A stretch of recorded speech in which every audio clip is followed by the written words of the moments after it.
ప్రస్తుతం తెలంగాణలో చూస్తున్నారు కదా రేవంత్ రెడ్డి పరిపాలనా విధానం ఆయన చేసిన పథకాలు ఎట్లా ఉన్నాయి?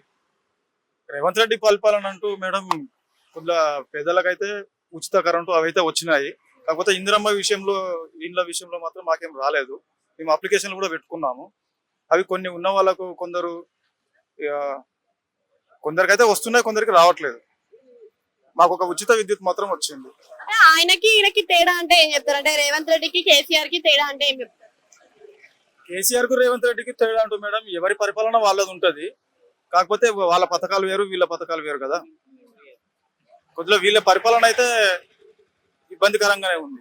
అంటే కేసీఆర్ పరిపాలనలో ఇలాంటి పథకాలు ఏం పెట్టలేడు. ఇక్కడ చూస్తేనేమో మంచిగా ఉచిత పథకాలు పెట్టండి. మరి ఇది ఎంత మంచిగా ఉందంట. ఇప్పుడు ఉచిత బస్ అని పెట్టిరు మేడం, కానీ మేము మగవాళ్ళము టికెట్లు తీసుకొని మరి ప్రయాణిస్తున్నా కానీ మా సీట్లలో మాకు కూర్చొనివ్వట్లేదు.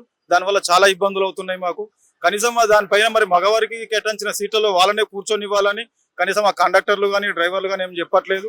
దీనివల్ల మాకు ప్రయాణ ఇబ్బందులు అయితే చాలాగా ఉన్నాయి. కాదంటే మాకు మగవాళ్ళకు స్పెషల్ బస్సులు వేయమనండి.